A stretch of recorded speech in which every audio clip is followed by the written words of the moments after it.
Hello বন্ধুরা, কেমন আছো তোমরা? আশা করি ভালো আছো। কালকে লোকনাথ পুজো ছিল, সেহেতু লোকনাথ পুজোর ইয়েতে কালকে একটু সুন্দর করে আয়োজন করেছিলাম। সবাইকার জন্য ফুল, মিষ্টি, মালা সব কিছু এনে সব ভালোভাবে পুজো দিয়েছি। আমার মা পুজো করেছে, সবাইকে সুন্দর করে মালা পরিয়ে, সবাইকে ফুল দিয়ে সাজিয়ে। এই প্রথম লোকনাথ পুজো একটু বাড়িতে একটু ভালোভাবে করলাম।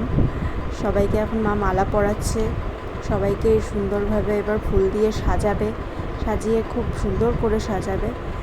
আমার খুব ভালো লাগে এইভাবে ঠাকুরকে ফুল দিয়ে এবং ফুল মিষ্টি দিয়ে পুজো করে ভালোভাবে সাজাতে করতে। তো পুজোটা খুব ভালো লাগে আমার। পুজো আসলেই একটা বেশ ভালো লাগে যে হ্যাঁ, একটা বাড়িতে একটা অকেশান হলো। এর ফুল মিষ্টি দিয়ে সাজিয়ে, ফুল দিয়ে সাজিয়ে এরপর মা মিষ্টি দিচ্ছে, মিষ্টি ফল প্রসাদ দিয়ে এবার ভোগ দিচ্ছে মা। এরপরে আরতি শুরু হবে, তোমরা দেখো আরতি হচ্ছে।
আরতি হয়ে গেল এখন।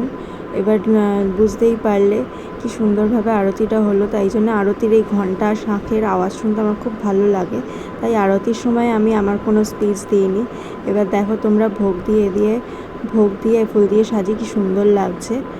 এবার আমি ঠাকুরের জন্যে একটু পায়েস রান্না করেছিলাম।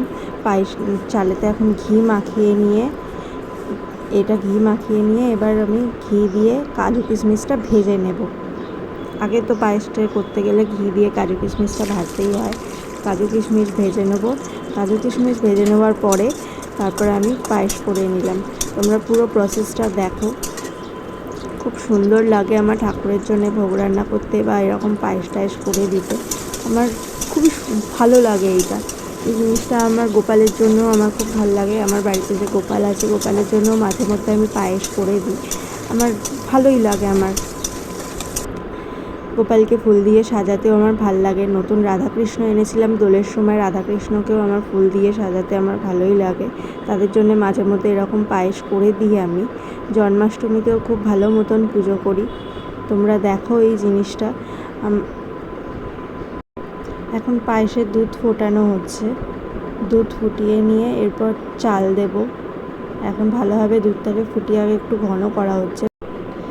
যখন পায়েসটা আমি বানাচ্ছিলাম, পায়েস বানাতে গিয়ে আমার এত আনন্দ হচ্ছিল, এত ভালো লাগছিল যে আমি ঠাকুরের জন্য পায়েস বানাচ্ছি। তার জন্য মা আমার ভিডিও করে নিয়েছে পায়েস বানানোর সাথে সাথে।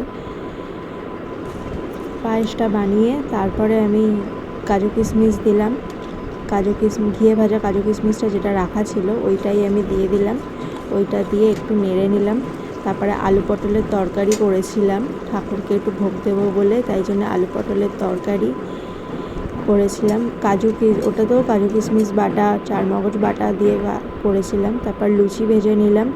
আলু পটলের তরকারি, লুচি ভাজা, পায়েস সব কিছু দিয়ে আমি ভেবেছিলাম ঠাকুরকে ভোগটা দেব, তাই জন্যে লুচি ভেজে নিলাম। লুচি ভাজা হয়ে যাওয়ার পরে ফুলকো ফুলকো গরম গরম লুচি খেতে তো সবারই খুব ভাল লাগে, নিশ্চয়ই ঠাকুরেরও ভাল লাগে। তাই লুচি ভেজে নিয়ে লাস্টে ভোগটা দিয়েছিলাম। রাত্রির 9টার মধ্যেই ভোগ দিয়ে দিয়েছিলাম। অনেকেই বলে ভোগ দর্শনে দুর্ভোগ কাটে, তাই তোমরা ভোগ দর্শন করো।